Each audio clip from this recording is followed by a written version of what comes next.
तो एक बार फिर से सभी का स्वागत है हमारे YouTube चैनल हंस वाहिनी एकेडमी में। तो चलिए कल जहाँ तक पढ़े थे हम लोग उसके आगे आज पढ़ेंगे। जिन्होंने पहला और दूसरा पार्ट नहीं देखा है उसको देख कर आइए, तब यहाँ पर ज्यादा समझ में आएगा। हमने औसत स्पीड तक यानी कि औसत चाल तक हमने पढ़ा था। इसके बाद उसके आगे पढ़ेंगे, ठीक है। औसत चाल के बाद इससे पहले एक प्यारा सा न्यूमेरिकल करते हैं, फिर उसके बाद वेग पढ़े। ठीक है, चलो आओ देखो क्वेश्चन। देखो पहला है, एक रेलगाड़ी। ये अपने मन से रैंडम क्वेश्चन दे रहे हैं, ठीक है, किसी बुक में नहीं है। एक रेलगाड़ी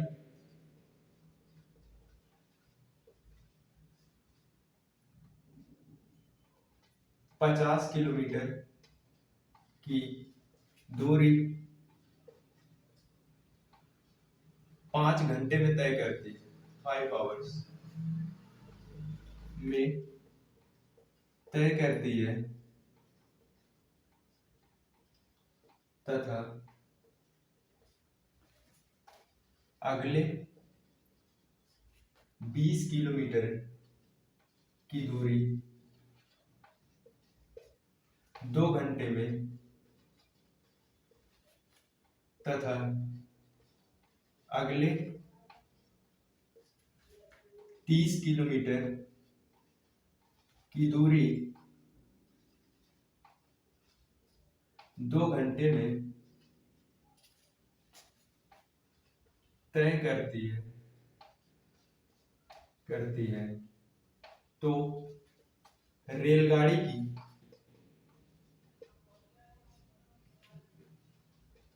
औसत चाल चाल क्या होगा,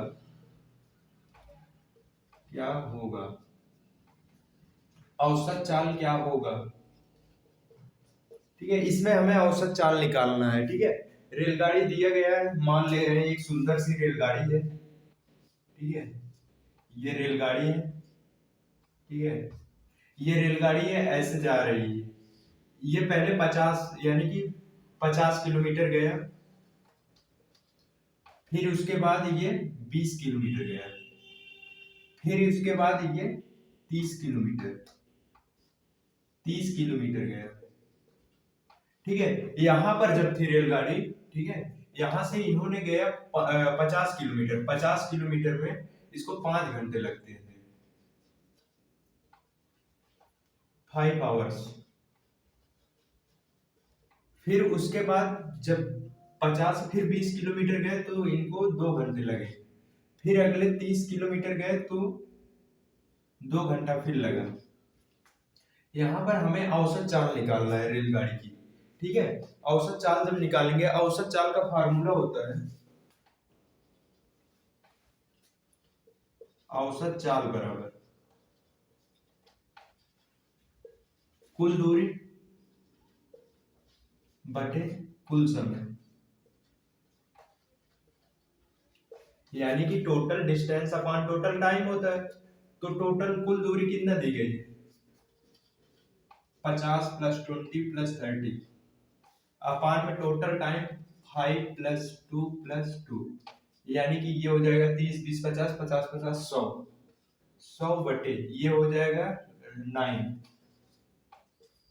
ठीक है, इसको सॉल्व करेंगे तो ये हो जाएगा 9 9। ठीक है, एक बचा, एक इधर गया, फिर 9 हो जाएगा।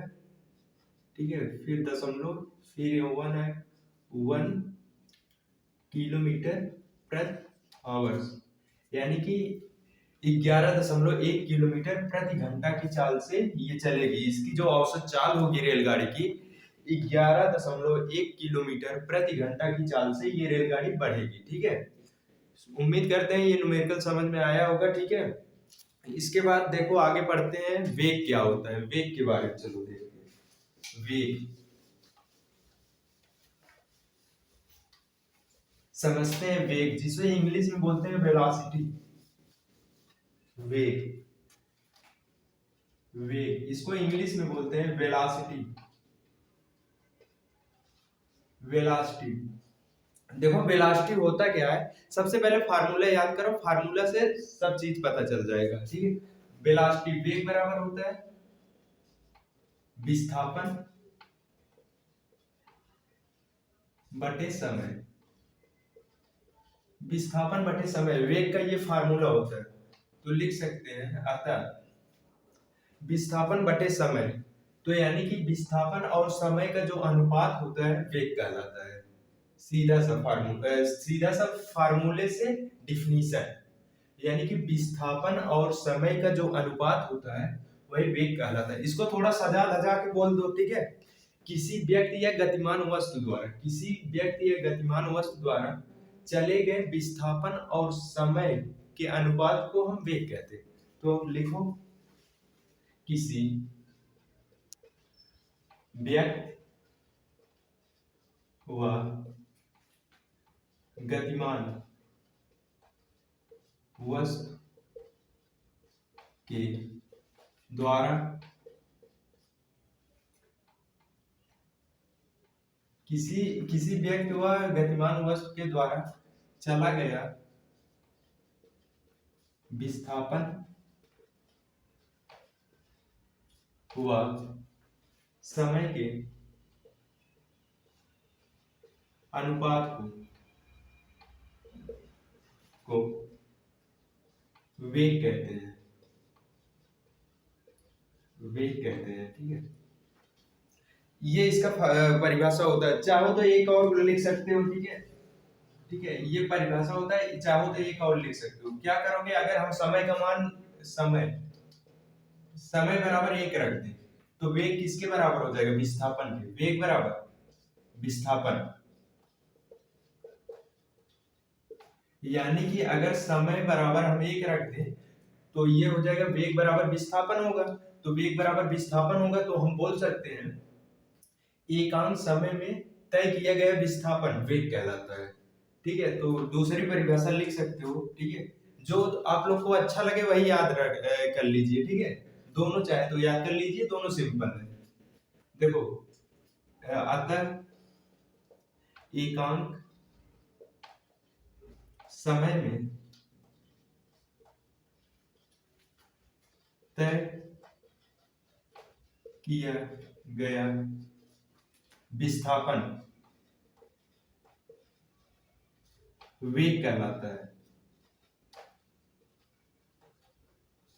वेग कहलाता है, ठीक है। दोनों में से कोई भी याद कर सकते हो, दोनों परिभाषा सही है, ठीक है। फिर इसके बाद और क्या होता है, ये पहला पॉइंट हो गया। दूसरा पॉइंट क्या होता है, दूसरा पॉइंट देखो यहाँ पे, दूसरा वेग सदिश राशि है,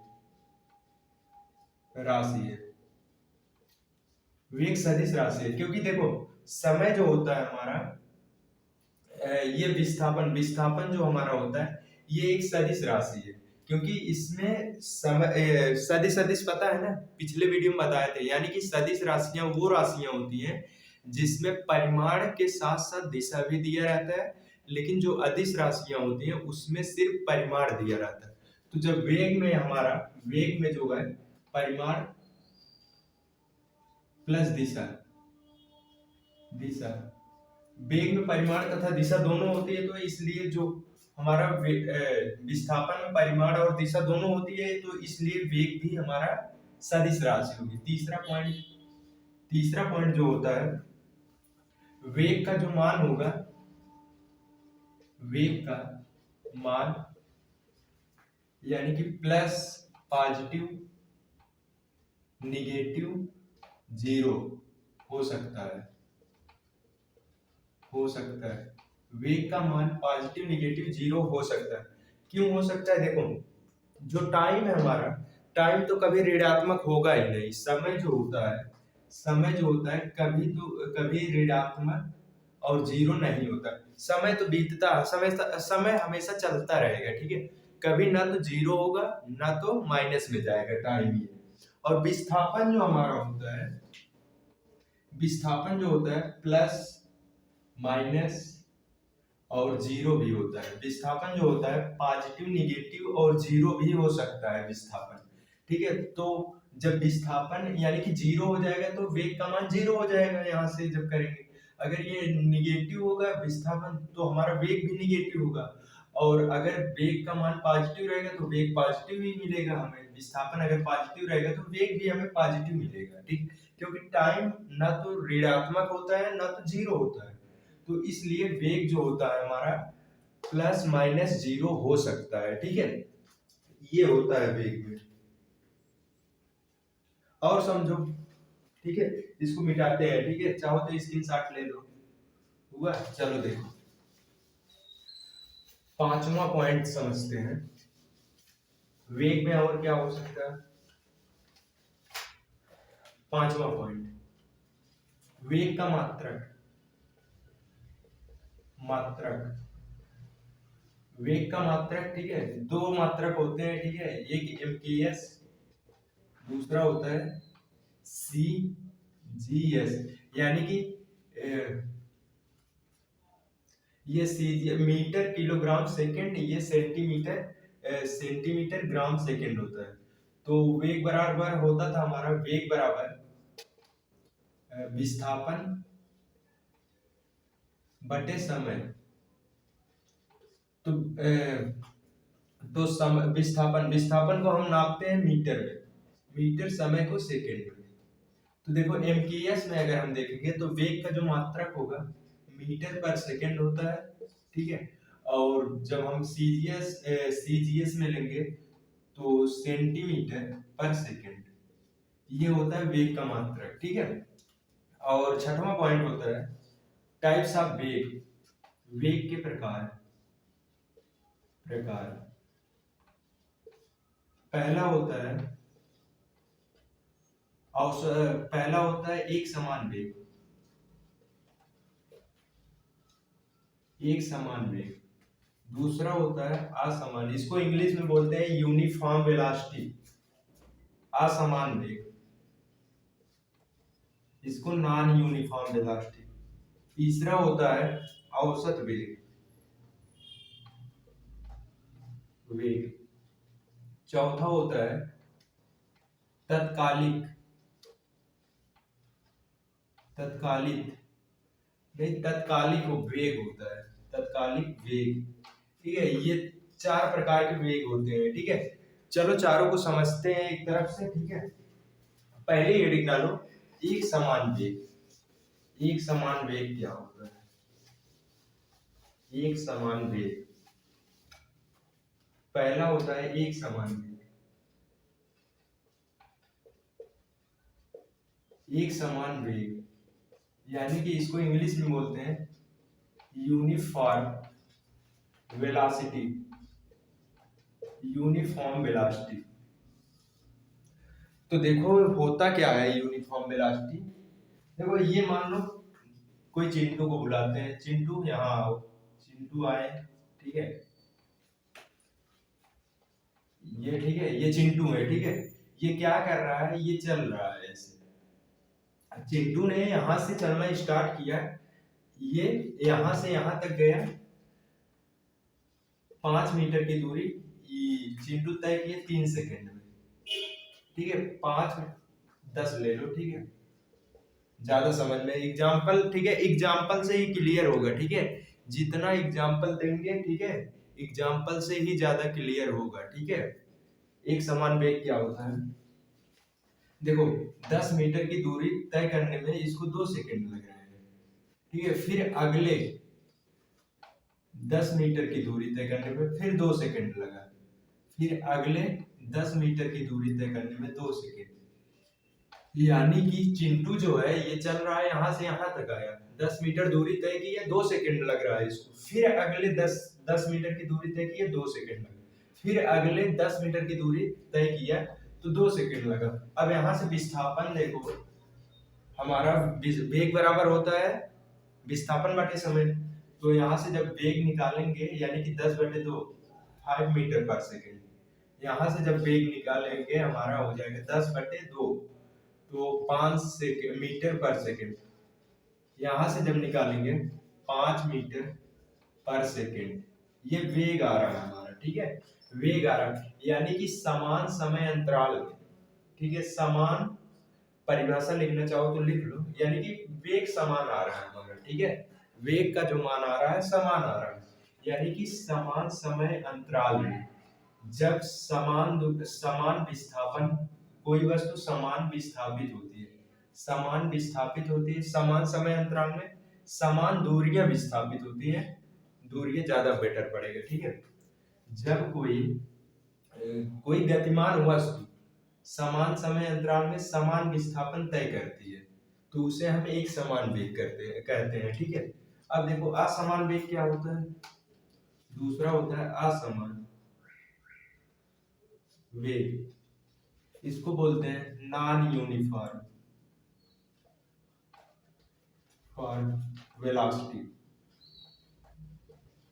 ठीक है। नॉन यूनिफॉर्म वेलोसिटी क्या होता है हमारा, देखो ये मान लो, ठीक है, ये चिंटू को हमने बुलाया, चिंटू जा रहा था, ये गया एक बार यहां से यहां तक, ये गया 10 मीटर की दूरी तय की है, इसको 2 सेकंड लगा, ठीक है।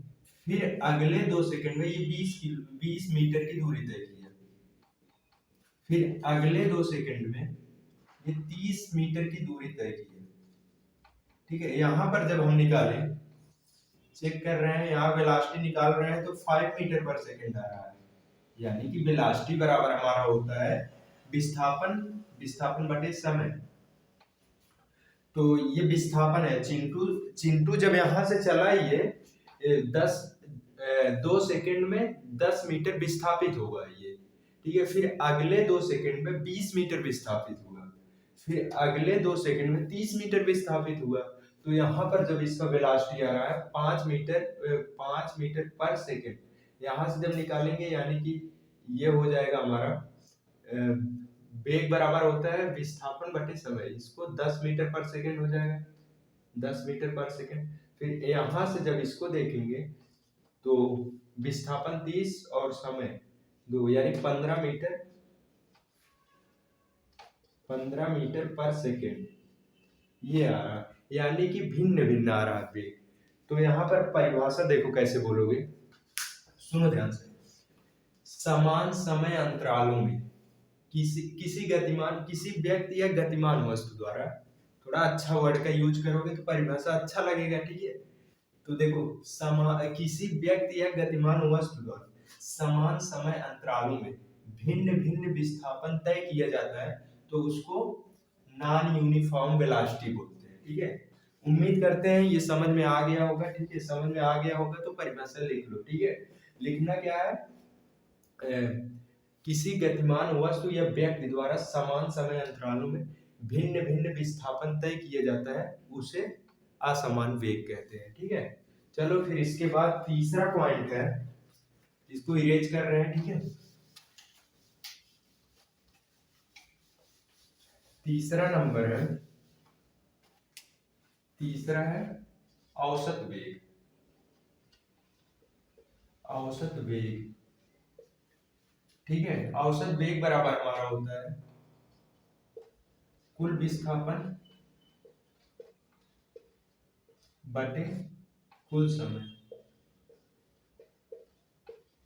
यानी कि total displacement upon total time, औसत वेग, एवरेज वेलोसिटी बोलते हैं इसको, ठीक है। एवरेज वेलोसिटी यानी कि इसको हम बोल सकते हैं, एवरेज वेलोसिटी का अगर परिभाषा लिखना हो औसत वेग का, किसी गतिमान या वस्तु द्वारा, किसी गतिमान या व्यक्ति द्वारा, किसी गतिमान वस्तु या व्यक्ति द्वारा, किसी गतिमान वस्तु या व्यक्ति द्वारा तय किया गया कुल विस्थापन और विस्थापन तय करने में लगा कुल समय के अनुपात को हम औसत वेग कहते हैं, ठीक है। उम्मीद करते हैं समझ में आ गया होगा। एक बार और देखो, एकदम क्लियर होना चाहिए, ठीक है, कोई डाउट मत छोड़ना। औसत वेग बराबर होता है कुल विस्थापन बटे कुल समय। तो परिभाषा थोड़ा सजा धजा के बोल सकते हैं हम लोग, यानी कि किसी गतिमान वस्तु या व्यक्ति द्वारा तय किया गया कुल विस्थापन और तय करने में लगा कुल समय के अनुपात को औसत वेग कहते हैं, ठीक है। उम्मीद करते हैं समझ में आ गया होगा। फिर चौथा वेग होता है हमारा तत्कालिक, तत्कालिक वेग। तत्कालिक वेग क्या होता है हमारा, यानी कि मान लो ये चिंटू है, ठीक है, ठीक है, ये यहाँ से यहाँ तक गया, ठीक है, ये 10 मीटर की दूरी तय की है, ठीक है, इसको 6 सेकंड लगा। 10 मीटर की दूरी पर तय करने में इसको 6 सेकंड लग रहा है। तो हमने पूछा तत्कालिक वेग क्या होगा, यानी कि तत्कालिक वेग यहाँ पर ये होगा, अगर ये पूछा जाए यहाँ पर, जैसे 6 सेकंड में 10 मीटर की दूरी तय किए थे, अगर पूछा जाए हमें 5 सेकंड में कितना दूरी तय, कितना वेग होगा 5 सेकंड में, यानी कि 5 सेकंड में कितना वेग होगा किसी क्षण के लिए, अगर किसी एक टाइम के लिए पूछा जाए, यानी किसी एक निश्चित समय के लिए पूछा जाए कि वेग कितना होगा, वही उसका तत्कालिक वेग। अभी यहाँ पर पूछा जाएगा 4 सेकंड पर, जब ये 4 सेकंड था तब इसका वेग क्या था, ठीक है, जब 5 सेकंड हुए, यानी कि तत्काल पूछा जाए किसी, तो परिभाषा लिखना चाहो तो लिख सकते हो, किसी निश्चित क्षण या समय के लिए, जब किसी निश्चित समय या क्षण के लिए जब किसी गतिमान वस्तु की वेग बताई जाती है तो उसे तत्कालिक वेग कहते हैं। अपने भाषा में लिखो, ठीक है, खुद का नोट्स बनाओ, सब अपने हाथ से बनाई नोट्स बहुत प्यारी होती है, ठीक है, समझ में आ जाएगा। उम्मीद करते हैं ये समझ में आ गया होगा, ठीक है। चलो तब आज की क्लास यहीं तक रखते हैं, ठीक है, अगले क्लास में मिलेंगे, इसके आगे का टॉपिक पढ़ेंगे, ठीक है। चलो फिर चलते हैं, ध्यान देना, टेक केयर, बाय।